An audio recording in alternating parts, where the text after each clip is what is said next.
Bienvenidos a esta nueva actividad de Testing UBI 2022. Gracias a todos por sumarse hoy. Bienvenidos Alexis y Joaquín por sumarse hoy. Muchas gracias por compartir su conocimiento y bueno, estamos muy contentos que nos acompañen hoy con la charla Ideas para mejorar tu framework de automatización. Alexis, Joaquín, les dejo el escenario virtual. Gracias nuevamente y nos vemos ahora en la parte final con las preguntas. Buenísimo, gracias Claudia. Joaco, si quieres compartir. Primero que nada me presento, soy Alexis, como verán. Trabajo con Joaquín hace muchos años en distintas empresas y para muchos proyectos diferentes. Actualmente los dos trabajamos para Blue Trail Software. Yo particularmente estoy trabajando para Logitech y trabajé un poco más de 2 años y medio para SmartThings. No sé, Joaco, ¿querés contar vos de vos lo que hiciste? Bueno, una vida laburando contigo, ¿no? Como no sé cuánto tiempo, pero allá hace 1 año y medio, ya voy por los 2 que estoy laburando en Blue Trail y en SmartThings específicamente. Y bueno, llevo en el testing desde 2016, recién me fijé porque no me acordaba. Y, y bueno, no mucho más, tengo 27, soy de Montevideo, Uruguay, pero, pero bueno. Empezamos entonces, vamos al grano. Bueno, la charla esta es un poco tips que se nos fueron ocurriendo, información que fuimos recabando con Alexis y construyendo y que nos pareció interesante compartir para todos, para todos los que vienen acá. ¿De qué vamos a hablar? Una pequeña agenda, vamos a ir un poco por los fundamentos, repasar un poco lo que nos parece que es necesario y básico para después ir a lo que es un poco más complejo de la charla. Que bueno, le decimos lo básico acá, después helpers o bueno, clases auxiliares, cómo manejar el ciclo de vida de los datos, después pasando a assertions, cómo usar el assertion indicado, qué hacer cuando no existe un assertion, pasar un poco por los soft assertions, y después un poco ir al miscelánea ahí, lo que como que no entraba en ningún lado, bueno, que es el esquipeo de test o setear test, los testing de firma de las APIs, empaquetar todo, los data driven tests y bueno, los reintentos en los tests. Para esto nos pareció importante plantear una realidad, así, bueno, acá decimos un e-commerce, y con esta realidad tener un marco para poder mostrar ejemplos y bueno, la idea es eso, tener una realidad, mostrar los ejemplos y que se entienda un poco más con cosas visuales. Entonces tenemos una marca que consiste en un nombre, producto que tiene una marca, un identificador, usuario, puede ser administrador o comprador, un carrito y una orden de compra. Disclaimer desde ahora, voy a usar de la anotación y en el futuro van a ver que, por ejemplo, un producto pueda tener más cosas, pero bueno. Lo importante es que es un e-commerce y eso, poder plantear una realidad para trabajar. Arrancamos con la primera parte que es de fundamentos y arrancando por lo básico. ¿Qué es lo importante acá de esta parte? Es que nuestros test sean atómicos. Nosotros queremos que nuestros test sean chicos, que tengan pocas líneas y pocas responsabilidades. ¿Por qué? Porque nos interesa bueno, que la responsabilidad sea mínima. Entonces, cuando yo voy a, por ejemplo, testear y crear un producto, yo solamente me voy a fijar que lo que se haga ahí esté totalmente incluido en el test. Entonces, cuando yo voy a hacer el test de modificar un producto, no me tengo que preocupar por probar lo que ya está en crear producto. Obviamente necesito crear un producto para modificarlo, pero solamente me interesa ver qué es lo que pasa con el producto actualizado. Y lo mismo con el borrar. No me interesa que la actualización funcione bien en ese caso o que los datos del producto queden bien creados, porque yo ya tengo un test que lo cubre. Entonces me voy a preocupar en que cuando yo borro un producto, si yo lo quiero consultar, me va a devolver un error de que no existe o bueno, el equivalente en su proyecto. Importante que los tests deben ser independientes y bueno, un poco, esto es lo más básico, digamos, y si no hacemos esto, todo lo que viene después, digamos, no sirve de nada. Bueno, siguiendo con la siguiente diapositiva, grupos y tags. La idea de esto es que es etiquetar, clasificar test. ¿Por qué? Porque a mí me puede interesar ejecutar distintos tipos de grupos de los test específicamente. Acá, por ejemplo, puse funcional y seguridad, porque me pareció que podían ser dos ejemplos que estaban buenos, pero puede ser sanity, como dice ahí, funcionales, una funcionalidad X, lo que sea que es una forma para, como digo, agrupar. Después yo quiero ejecutar la suite de la funcionalidad carrito de compra. Entonces puedo ejecutar esos tests. O puedo ejecutar sanity, que se corre todos los días, por ejemplo, porque bueno, necesito saber que mi sistema sigue funcionando bien, aunque no haya muchos cambios. Pero la idea es esto, es que se etiqueten los tests, se clasifiquen para eso, ejecutarlos con distintas suites. Acá estoy usando strings, pero bueno, lo mejor acá es usar un numerado, pero era bueno, para mostrar que esto era un string específicamente y no darle mucha vuelta a eso. Siguiendo, Arrange Assert o AAA es, también se conoce por otros nombres, pero seguramente lo conozcan por otros nombres. Pero la idea es que tenemos una range, que es donde se generan las precondiciones, en donde, ¿qué vamos a hacer? Vamos a generar todos los datos que nosotros queramos para luego después hacer nuestro test. En este caso es generar una orden de compra y bueno, para eso necesito un admin, marca, producto, un carrito y un montón de cosas. Todo eso va a ser el arrange. En un mundo ideal, el arrange estaría fuera del test. Pero en este caso, como yo no quiero compartir el carrito, quiero que sea solamente de este, lo pongo dentro, pero lo que está bueno es intentar que el arrange dentro del test sea lo más mínimo posible y todo lo demás se tire para el setup para eso, para tener un arrange cortito y que el test tenga responsabilidades mínimas. Luego en el ACT vamos a básicamente aplicar operaciones, transformaciones, modificar datos, básicamente lo que sea que queramos estar probando. Lo que vaya a ser el test es donde en el ACT se va a hacer. Y por último tenemos el hacer, que bueno, es la parte de verificar, ver que todo está como yo espero que esté al luego hacer estas acciones. Siguiendo, vamos a los helpers. Un helper, una clase auxiliar, si quieren, es básicamente es un conjunto, lo que queremos con un helper es un conjunto de pasos con un fin, que sea atómico. Acá, por ejemplo, me interesa crear carrito con productos y ven que llama a la API de crear carritos y después le agrega los productos y listo, después llama a actualizar carrito. Es lo más atómico que puede hacer es eso. Quizás, no, nada, porque es crear carrito. Pensaba, podría mandarle el carrito, pero no, acá es crear el carrito, le agrego los productos y actualizar el carrito. Y si viene en la siguiente, crear orden de compra, llamo a la anterior. Y lo mismo en la siguiente. La idea de esto es tener un montón de piecitas chicas que pueda ir construyendo arriba de la otra y yo después, si necesito solamente un carrito con productos, voy y lo llamo en mi test y ya tengo este caso que quería ya armado y bastante limpio, se lee muy bien. Y nada, esa es más o menos la idea de esto. Sí, acá una aclaración, no, se llama helper, pero porque le pusimos helper, porque así lo usamos en el proyecto y punto. No es que esto salió de ningún libro que dice esto se tiene que llamar así.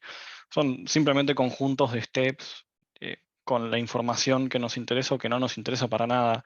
A ver, el caso de borrar el producto que se mostraba antes, nos interesa saber cuál es el nombre del producto o quién es el que lo creó, o no sé, o algún otro, el precio de un producto.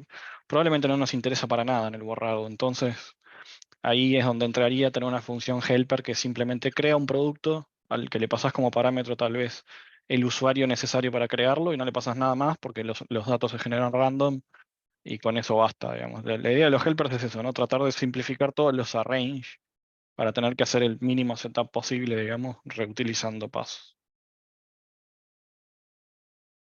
Eso sale. Seguimos con ciclo de vida de los datos. ¿Qué pasa con la data que creamos? Cuando todo sale bien, en general, o sea, si vos tenés un teardown en el test, muchas veces lo vas a poder hacer. Pero ¿qué pasa cuando los tests fallan? Ahí es más probable donde vos dejes data colgada. O incluso creando, si vos no borrás los datos, vas a dejar datos colgados. Y eso después va a llenar bases de datos tuyas, de otros equipos, y seguramente en algún momento puedas generar un problema. Entonces, ¿qué hay que hacer para esto? Borrar los datos. ¿Y cómo se podría hacer? ¿Cómo podría ser un primer intento? Bueno, podrías tener un bloque de try, y después uno de finally, donde en el try tengas el código de tu test per se, y en el finally, básicamente lo que haces, en este ejemplo de crear producto, es si yo creo una marca y creo un producto, luego si me tengo que fijar que el producto sea distinto de null, porque puede haber fallado por miles de razones, y si no es null, borrarlo, y lo mismo con la marca, ¿no? Porque me puede haber pasado que falló en la marca, falló en la creación de la marca y nunca llegué a crear el producto. ¿Qué pasa con esto? Que es un código que queda ahí abajo, queda raro, te mueve también la indentación ahí para los que son bien puristas con la indentación, te mueve la indentación. Y podríamos decir que este código, bueno, podríamos decir ejecutar un método que sea limpiar datos. Y entonces te queda bien cortito. Pero ¿qué pasa? Después, cuando vos vayas a ver los logs, seguramente veas que te falló el test, pero lo último que veas es que dice borró la marca. Entonces, es una información que vos, para ver por qué falló el test, tenés que empezar a escalar en los logs hasta llegar a el error per se, que es que el producto no se creó porque te dio un 500 o porque lo que sea.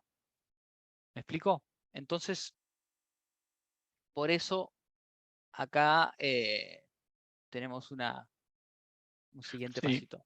eso, a ver, si no quedó claro por qué pasa eso, eso es inherente al problema de usar try finally.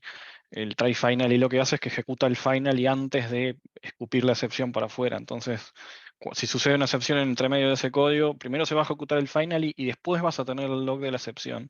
Entonces te va a pasar eso que decía Joaquín, no vas a mirar tu test, vas a mirar el log. Lo primero que ves es la excepción, no sé, el assertion error, imagínense que el nombre estaba mal. Y suben inmediatamente en el log hacia la llamada a la API que hay antes de esa, acá hablando de un mundo de APIs, ¿no? Y resulta que ven un borrar producto. Siguen subiendo y ven un borrar marca o lo que sea. Y es confuso, digamos, ¿por qué me falló en el nombre si yo estoy viendo que ya se borró? Y tenés que empezar a scrollear hasta que por allá encontrás lo que era. Imagínense que casi esto cuando empiezan a encadenar muchas llamadas, involucran muchos sistemas, se vuelve casi imposible de navegar, digamos. Por eso, esta es una solución parcial, un primer intento que más o menos funciona, pero que no es lo ideal ni cerca. Seguimos con, bueno, un segundo intento, ¿no? Acá introducimos un concepto que se llama dato efímero, que no sabemos muy bien dónde salió. Parece que Alexis tuvo una epifanía, un sueño, no sabemos, alguna bebida espirituosa que pudo haber en el medio. Y bueno, y definió esto, que bueno, esto es Java bien puro. Es un dato efímero, es una clase con el tipo T. T es el tipo genérico de Java. Entonces dentro tiene el dato que es de tipo T, o sea, este mismo tipo. Y tiene una función de borrado que es un consumer de tipo T, que es una función que recibe un parámetro y no retorna nada para Java. El constructor no tiene mucho, el constructor y el getDato no tienen mucho misterio. Lo interesante que pasa acá es el ejecutar función borrado, que a función borrado le hace una set con el dato que es el dato del dato efímero. Que esto lo que hace es ejecutar la función que yo le mando, tomando como parámetro el dato del dato efímero. ¿Para qué se usa esto? ¿O cómo se usa esto? En nuestro test base vamos a tener una lista de datos efímeros, pusimos lista efímero, y una función que se llama crear efímero. Si un dato t y una función borrado y retorna un parámetro de tipo t. Entonces, dentro de acá instanciamos un dato efímero, perdón, con el dato y la función de borrado y lo agregamos a la lista de efímeros. Luego retornamos el contenido y como after method vamos a tener que siempre corra una función que se llama destruir elementos, que es importante esta aclaración de que es LIFO. LIFO es last in, first out, o el último en entrar es el primero en salir. Para los que no lo conocen, es básicamente es el concepto de apilar. Entonces, cuando yo voy apilando, saco luego el primero que saco es el último que entró. Y el último en salir va a ser el primero que yo inserté en esta lista. ¿Por qué se hace esto? Porque cuando yo vaya a ir creando datos, la idea es que si yo creo un producto, creo una marca, creo un producto, creo un carrito, es muy probable que no me permita borrar la marca primero. ¿Por qué? Porque seguramente me diga no puedes borrar la marca porque hay un producto usándolo. O no puedes borrar el producto porque hay un carrito usándolo. Podría haber casos que no, pero en el genérico me he encontrado con casos así. Entonces por eso esto así. Y en este while lo que se hace es ejecutar la función de borrado. Bueno, ¿y cómo se ve esto en nuestros tests? Se ve que cuando yo creo una marca, digo que voy a crear un efímero, llamando a la función del test base. Acá no puse, pero bueno, esta clase está extendiendo test base. Y lo que voy a hacer es lo mismo que antes, que es crear marca. Y luego voy a tener una función, que en este caso es una lambda, que lo que retorna crear marca, va a ser una marca. Y bueno, acá, no, sí está bien. Y básicamente voy a llamar a borrar marca con esa marca que me devuelve. Lo mismo con el producto. Y básicamente el test me queda así, me queda bastante más corto. Puede que al principio no sea tan entendible, a mí me costó entender al principio el concepto, pero luego después se lee muy bien. Y después esto de crear efímero esto de decir crear efímero, crear marca, borrar marca, puede encapsularse, ponerse en un helper y solamente con llamar a marca helper o helper algo, crear marca, a mí ya me devuelve el efímero y esto de borrar marca no lo tengo que andar repitiendo en cada test. Y acá capaz que la mayor de las magias es que corre en el after method del cleanup, digamos. ¿Eso qué quiere decir? Que tu test va a terminar, tu log del test va a terminar, tenga un assertion error o no, y después que terminó el log de ese test es cuando va a correr el cleanup. Ese log, por supuesto, no va a quedar adentro de tu test. Entonces eso soluciona todos los problemas que habíamos visto antes y además el código queda bastante más claro para mí.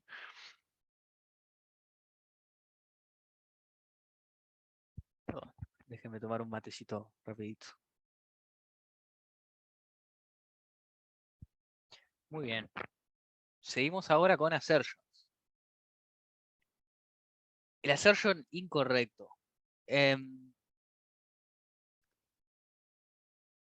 Bueno, lo que dice ahí, ¿no? Dejar de abusar del assert true. En esta realidad tenemos que, bueno, hay un resultado de X que lo consigo de ejecutar una función y luego en el assert, un assert true de 1 igual a actual, que 1 es el resultado que estoy esperando. Pero ¿qué va a pasar acá? Acá lo que va a pasar es que si todo va bien, no me voy a enterar.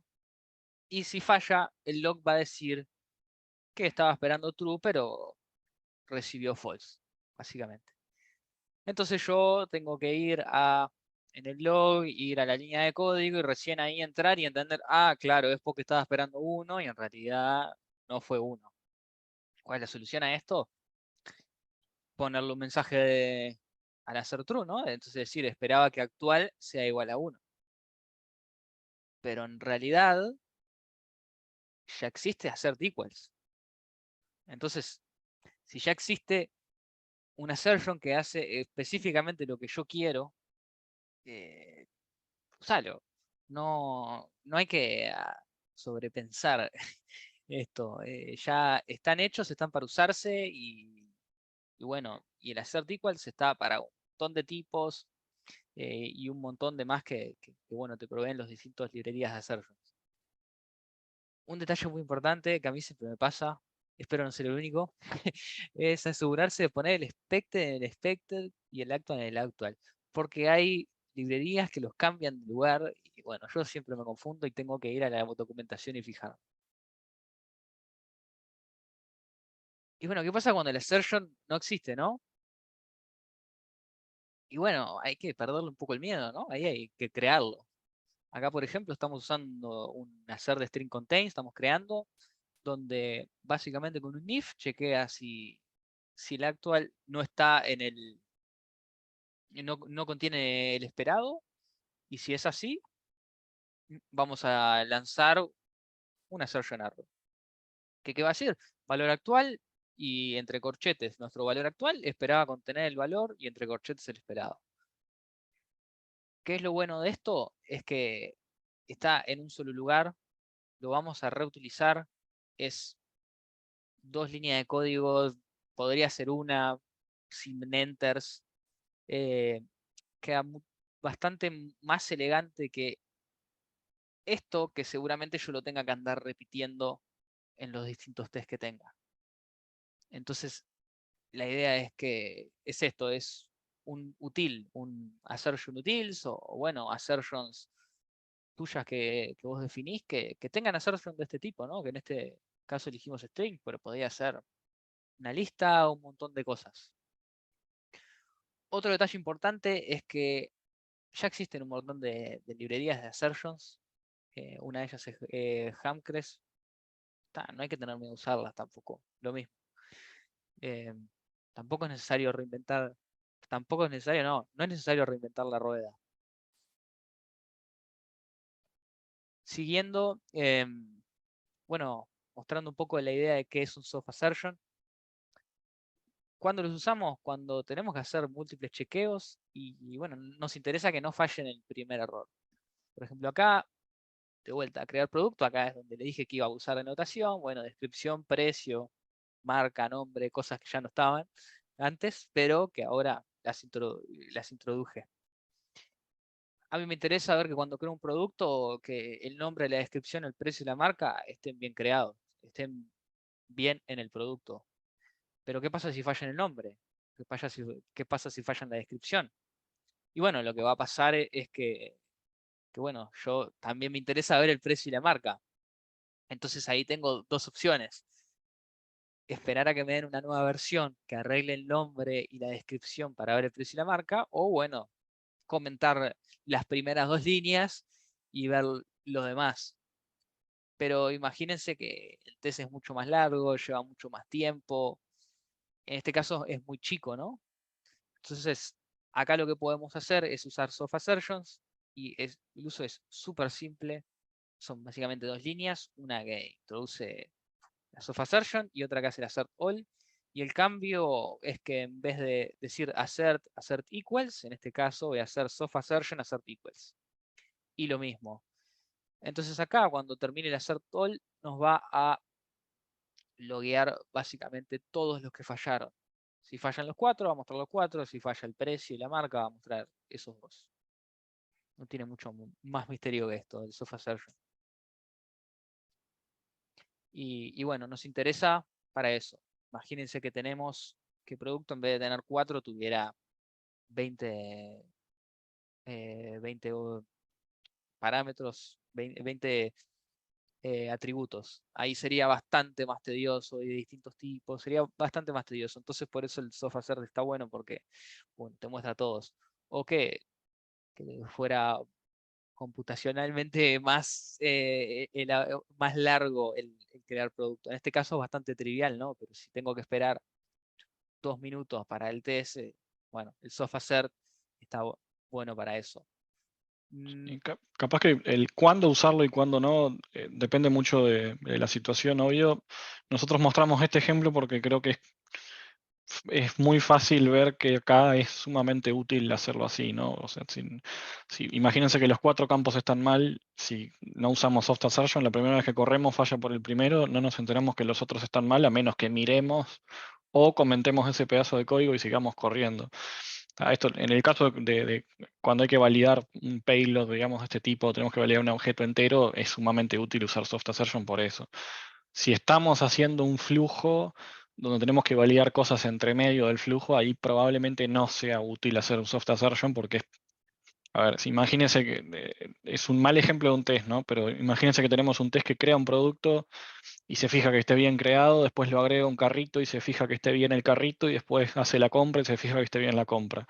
Eso es un mal test porque hace muchas cosas, pero imagínense que usan soft assertion por eso. Si está mal creado el producto, es muy probable que el carrito también esté mal creado. Entonces pierde el sentido seguir ejecutando. Capaz que ni puedes crear el carrito, por ejemplo.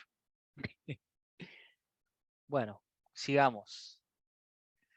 Acá la parte de miscellaneous, lo que como que no entraba en ninguna categoría, arrancamos con test skipping.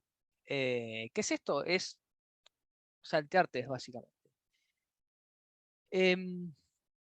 ¿Cuándo queremos saltear test? Y por ejemplo, cuando tenemos código bueno, que nos interesa, hay test que queremos que no corra en ciertos ambientes porque distintas razones, porque la feature no está, porque el código todavía no se pushó, porque deja datos públicos, por ejemplo, si es producción, nos puede interesar de que no crear nada público, solamente datos privados.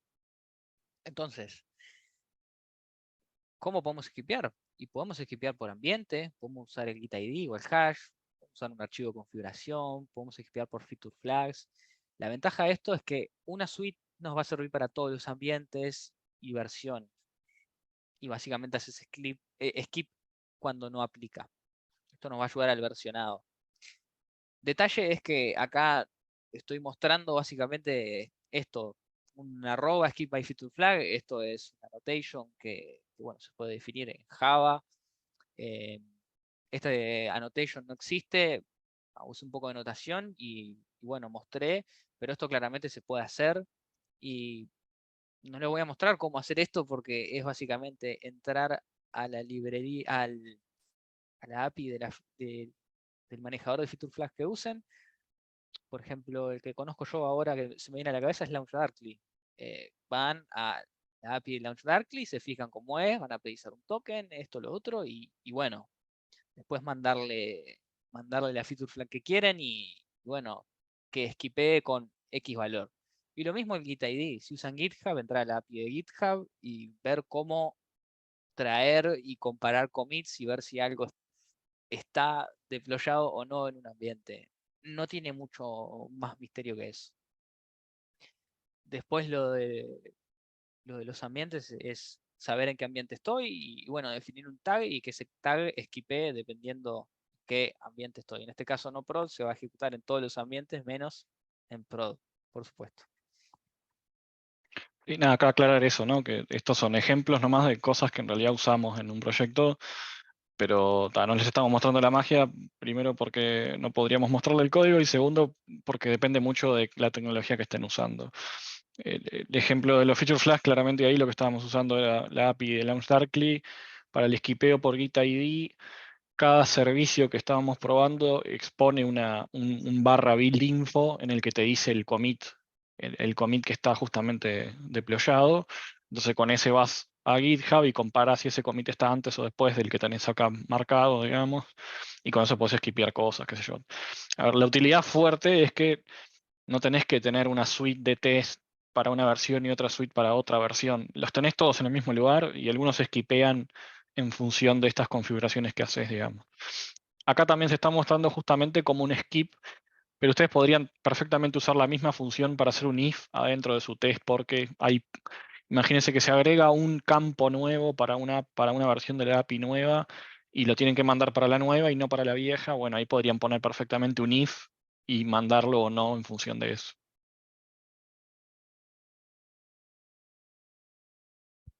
Bueno, siguiendo. el API Signature Testing o el testing de la firma de APIs. Cuando testeamos APIs, hay que revisar todo, básicamente. En algún momento hay que terminar revisando todo.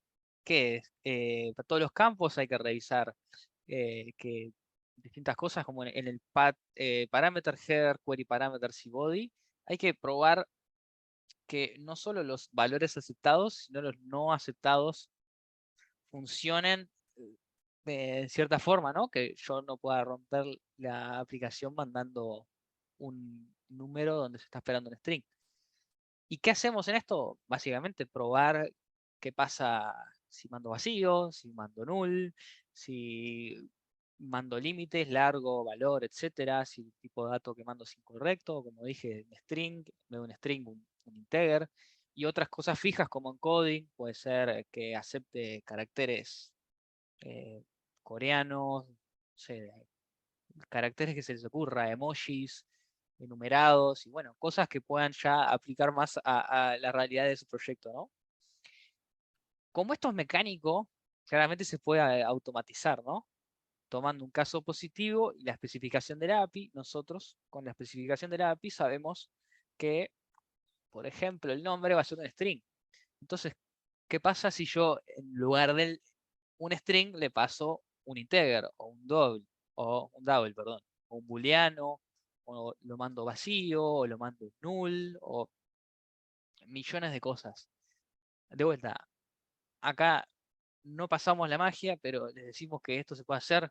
Nosotros trabajamos en proyectos donde esto está y es súper útil porque te permite concentrarte, concentrar tu cabeza y tu poder mental en lo que son los test más interesantes, que esto en sí son test de, bueno, ¿qué pasa si no mando un token, si lo mando mal? Bueno, ese capaz que puede ser más interesante, pero un string, que ver qué pasa si le mando un vacío, el máximo, un booleano, eso ya no es tan interesante, se pierde tiempo, digamos. Entonces, no es que es algo rápido hacer esta herramienta, ¿no? Porque, bueno, puede llevar un par de semanas, un par de sprints, pero es muy interesante. El ejercicio de hacerlo es interesante y el tenerlo ayuda mucho a esto, ¿no? A después concentrarnos en lo que más nos interesa, bueno, es pensar casos raros, ¿no? Pensar casos bordes, investigar por ahí. Sí, a ver, hago un poco hincapié de lo mismo que dijo Joaco, ¿no? O sea, la herramienta es para no perder el tiempo con los casos mecánicos. O sea, tenemos la típica, ¿no? Tenés un formulario y tenés que probar el que mandarle vacío, mandar más largo que el máximo, menos que el mínimo, o lo de siempre, ¿no? Valores límite, vacíos nulos, string vacíos, tipo de dato diferente. Eso es completamente mecánico y en una API eso empieza a escalar fuerte cuando empiezan a tener cada vez más parámetros. Si te desarrollas una herramienta para esto, la especificación de Swagger te da toda la información necesaria, te dice el tipo de dato que es, obviamente todos los campos, el tipo de dato de cada campo, si tiene largo máximo mínimo, si son obligatorios o no.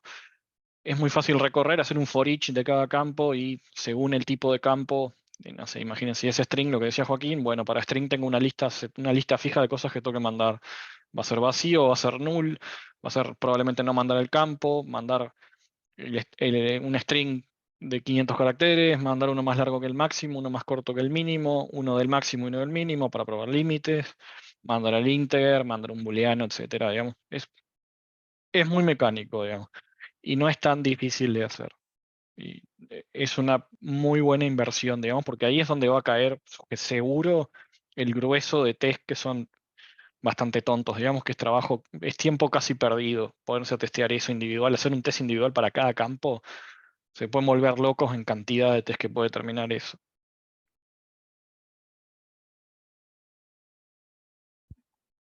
Bueno, muy bien. Siguiendo, Rapid o empaquetarlo todo.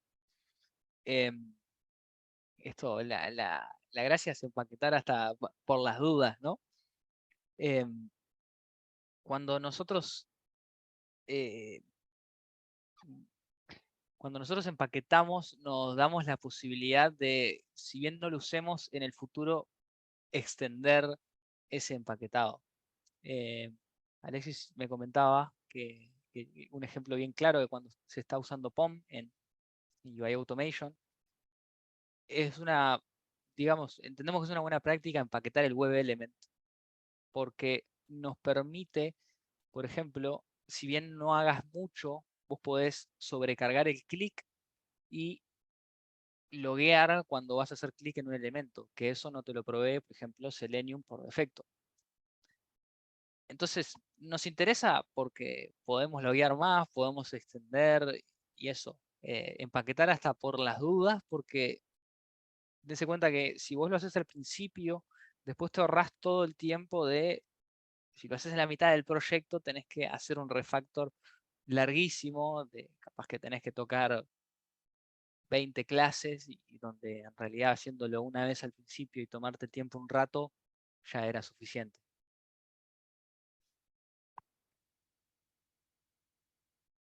Siguiendo, los Data Driven Tests.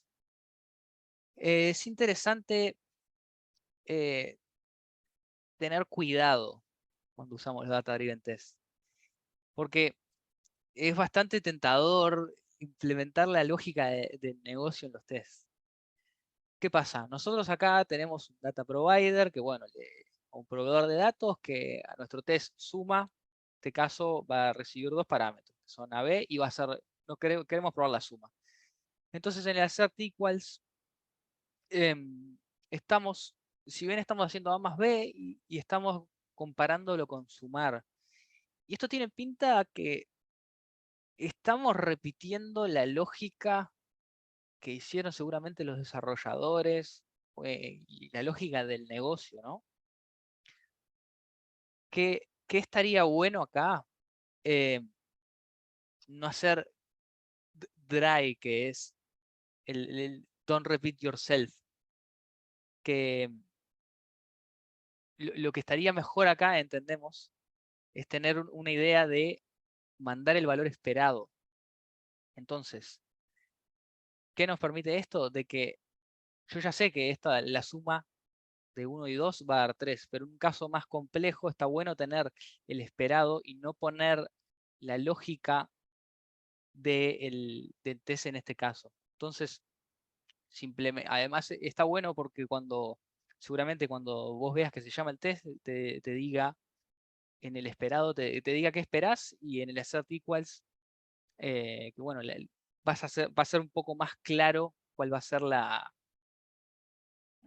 diferencia, además del log, pero en el log mismo de la ejecución vas a ver con qué valores lo llamás, que en este caso va a ser solamente el A y B, pero en este también ves el esperado dentro de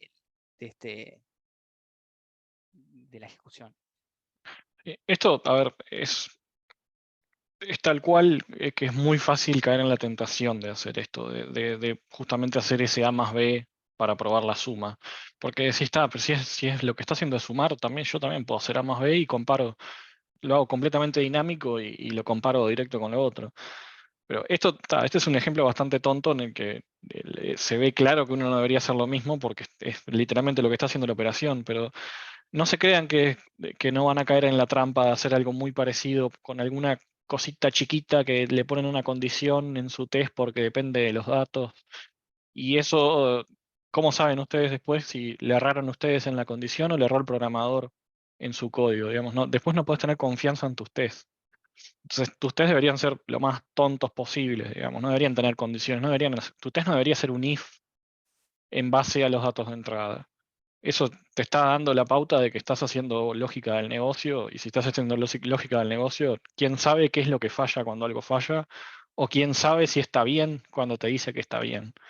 Porque ¿dónde está el error cuando algo falla? ¿Está en el código del test o está en el código del negocio? Y cuando anda bien, capaz que te comiste un error, que te comiste exactamente el mismo caso que se comió el programador. Por eso no está bueno hacer, en ese sentido, no está bueno ser dry No en el encuentro sentido de no cosas. repetir. ¿Cómo?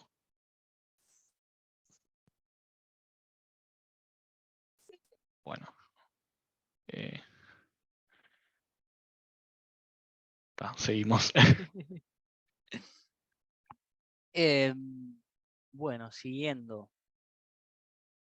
Otra cosa agregando lo que decía Alexis, imaginen que tenemos acá, en este caso no, pero que fuera una división. La división por 0, por ejemplo, nos debería dar un error.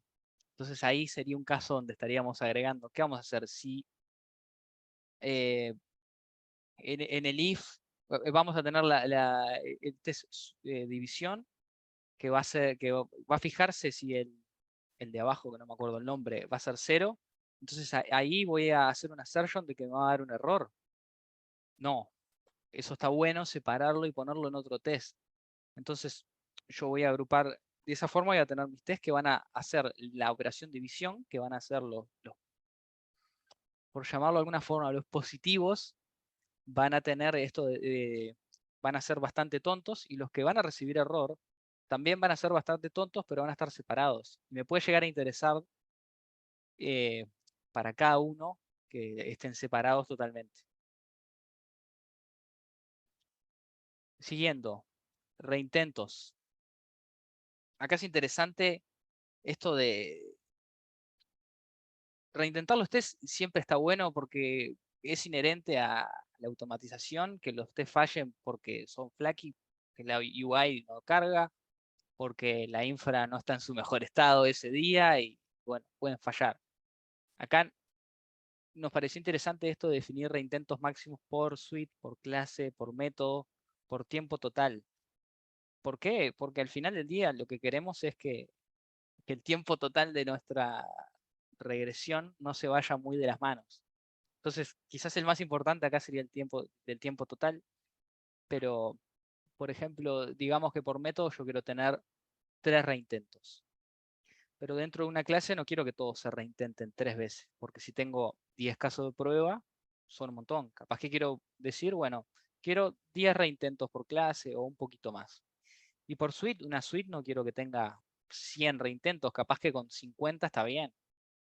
Y bueno, ahí la idea es esto, que el tiempo no se nos vaya de las manos, que haya una cantidad de reintentos más o menos entendible, y que los que fallen volver a intentarlos porque capaz que Flaky justo en ese momento no estaba en su mejor estado el sistema, y bueno, es tener una posibilidad de reintentar el test. Y a ver, acá una aclaración, lo que dijo Joaco, en realidad no es que esté bueno hacer reintentos. La práctica te demuestra que vas a necesitar hacer retries. La teoría es muy linda de que los tests no deben ser flaky y deberías hacerlo lo mejor posible, etcétera, etcétera, etcétera.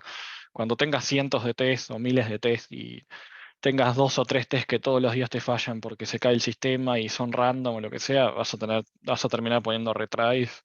Ahí lo importante es, bueno, ser consciente de ese problema y no dejar que los retries crezcan al infinito, ¿no? Si simplemente ponemos un retry global de que cada test puede correr 3 veces, eso significa que potencialmente podemos multiplicar por 3 el tiempo que demora la regresión.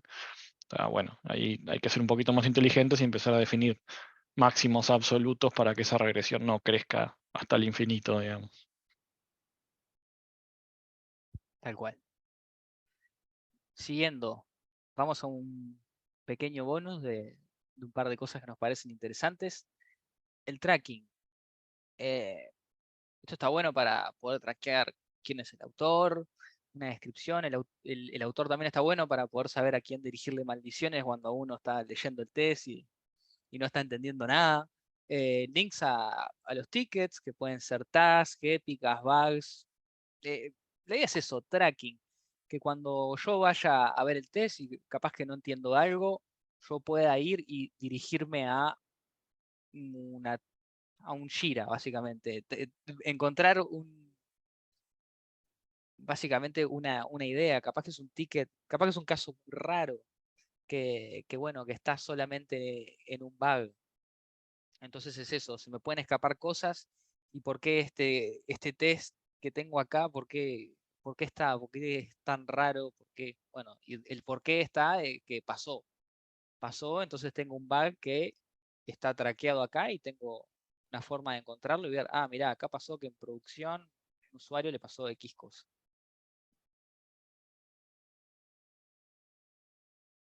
Seguimos a Correlation IDs. Un Correlation ID es básicamente un UID que se usa cuando tenés aplicaciones distribuidas para trazar requests en varios servicios. La idea es, se puede mandar el Correlation ID, a veces esté solo del lado del servidor, pero lo interesante acá es que yo sabiendo el request ID, puedo ir a un servicio que maneje logs y buscar entre los logs ese Correlation ID y ver por dónde fue pasando mi request. Eso que me permite que si falla un servicio, podemos saber si es de nuestro equipo, si es de un equipo externo, porque está usando un servicio externo. Es eso, trazabilidad, ver qué pasó, Sí, básicamente. esto aplica al mundo microservicios, básicamente, ¿no? Cuando no es solamente llamaste a mi servicio y mi servicio hace todo, ¿no? Si mi servicio hace todo, poco importa esto porque no viaja a ningún lado, pero si tu servicio consume otro y ese a su vez consume otro y ese consume otro, ¿cómo miras los logs después de eso? Que buscas el ID de lo que mandaste, buscas un string. Al Correlation ID en este caso nosotros lo usábamos como un header y ese header traversaba todos los servicios, todas las cosas que se ejecutaban para esa petición, entonces simplemente buscabas por ese Correlation ID y tenías toda la información, todo el ida y vuelta. Tal cual. Y bueno, después una recomendación, si no lo han hecho, lean el Clean Code o miren los videos. Yo estoy mirando los videos de Uncle Bob. Están en YouTube, están buenísimos, son largos y están en inglés, pero lo lleva de una forma muy divertida y bueno, ahí Alexis les puede contar un Sí, poquito más esto del libro, súper capaz. recomendado, les va a cambiar la cabeza en cómo escribir código, digamos. Ejemplo claro de cosa que hice, los comentarios son inútiles, básicamente. Dice, o sea, el típico meme del gato que tiene un sticker arriba que dice gato, porque el 90% de los comentarios del código son así, eso es la vida real. El 90% de los comentarios del código dicen lo que hacen y eso no aporta nada porque el código ya dice lo que hace. Y el segundo problema que tiene con los comentarios en el código es que no se compilan. Entonces, si hoy pusiste un comentario X en ese código que es importante y mañana vino otra persona y tuvo que arreglar un bug en ese código y nunca miró el comentario, capaz que el comentario ahora ya no tiene nada que ver con el código actual. Entonces, eso es un problema. Digamos, no aporta nada tener comentarios. Cosa clara que sí, dice Uncle Bob, en vez de poner el qué están haciendo, que eso es lo que hace el 90% de las personas con comentarios, digamos, qué está haciendo, yo ya sé qué hace porque estoy viendo el código. Poné por qué estás haciendo eso. Y ahí te vas a dar cuenta que en realidad casi no precisas comentarios. O sea, vas a precisar comentarios cuando tengas alguna cosa muy puntual, una condición rara, algo así, y ahí vas a tener que escribir claramente el por qué estás poniendo eso, ¿no? Ahí, ese es lo que sí te aporta, digamos. Esa es la utilidad de los comentarios. Entender por qué estás haciendo algo, ¿no? ¿Qué haces? Es muy fácil. Todos sabemos leer código, o espero que todos los que automaticen sepan leer código. Y bueno, pasamos a la parte que se pone linda, de la parte de las preguntas. Acá abrimos el micrófono, abrimos los emojis. Ay, buenísimo. Muchísimas gracias, Alexis, Joaquín. Estuvo súper clara, muy amena. Gracias por las recomendaciones. Bien, ahí veamos si alguien se anima verbalmente a hacer alguna pregunta, o si no, déjenme verificar el chat, a ver si alguien prefiere hacer por escrito. Hay una pregunta por escrito, perdón, que la leo, que es de Franco, que dice, en resumen, que tu código sea entendible para alguien que no tenga conocimiento técnico. Vos sabés que esto es algo que siempre me pica en realidad.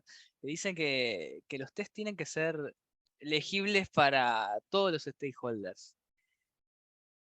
Yo nunca vi un PM poniéndose a leer tests. Entonces, en realidad me parece que el código limpio, la idea es bueno, que el siguiente que venga se encuentre con algo que esté ordenado, digamos, ¿no? Es como, no sé, vos vas a quedarte en una casa que Una, alquilaste y si está todo desordenado, una no aclaración es lo ahí, mismo. Joaquín, perdón que te interrumpí, Franco aclara referido al código limpio. Eh, sí, sí, eh, creo que no estaba tan fuera de tema, Sí, por las dudas. pero es Bien. eso, ¿no? Ujú, pero Sí. que la idea es eso, que el siguiente que venga entienda el test lo que hace leyéndolo.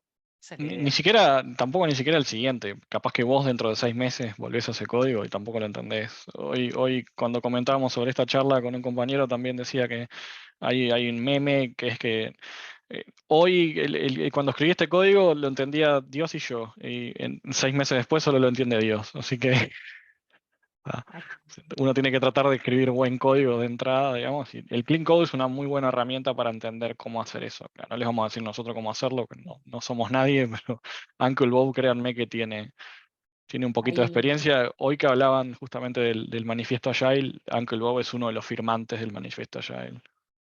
una pregunta de Cori relacionada a lo último que estaban mencionando, Alexis y Joaquines. Consulta. Poner el case ID como comentario, ¿no va en contra esta última práctica de Clean Code? Además, si tenés un caso, luego tenés un bug y lo corregís, vas a tener como una lista larga de IDs. Ay, no sé si... Lo que pasa que eso justamente es un porqué. Imagínense que tienen un test case que es una condición rara automatizaron la condición rara. Y capaz que lo miran y se preguntan, ¿por qué está automatizada esta condición rara si para mí esto no va a pasar nunca? Bueno, si tenés un ticket ID ahí relacionado a eso, vas a ver, ufa, mirá, esto pasó en producción y por eso está automatizado. Qué sé yo, eso es más por la información del por qué que el qué. Sí, a veces también se le puede poner como un atributo del test, como metadata, si fue bug Claro. público o no, también, para que no sea un Sí, comentario. sí, hay una cosa más que no lo nombramos en esa diapositiva, pero que aplicamos en todos los proyectos que estamos, es que es bastante boludez, digamos, pero cada vez que hacen un commit, poner como prefijo del commit el ticket ID en lo que están trabajando. Claro. Entonces, si están trabajando en el ticket 15, ponen el ID de Jira tal cual y después su descripción del commit, digamos. Entonces después si hacen un git blame o lo que sea, van a ver el ticket al que estaba referido, pueden ir al ticket y mirar cuál fue el origen de ese cambio, cuál fue la razón de por qué se hizo eso. Buenísimo, muchas gracias. ¿Alguna otra consulta en forma escrita o si alguien se anima en forma verbal? Bien, vamos a ver un momentito a ver si alguien más se anima. Bien, bueno, muchísimas gracias a todos por su tiempo. Gracias nuevamente Alexis y Joaquín por compartir este rato con nosotros y compartir su conocimiento. Si no hay ningún comentario o pregunta, nos vemos en la próxima actividad de Testinui, que será el miércoles 28 de septiembre. Así que buenas noches a todos, muchas gracias. Y bueno, Alexis, Joaquín, muchas gracias nuevamente. Hay muchos comentarios en el chat diciendo gracias y felicitaciones. La charla de hoy y la que fue más temprano van a quedar la grabación publicada en el canal de YouTube, por si quieren repasar en algún momento posterior la charla. Bueno, muchísimas gracias, buenas noches a todos. Gracias. Gracias, que pasen bien. Gracias. Chau, chau.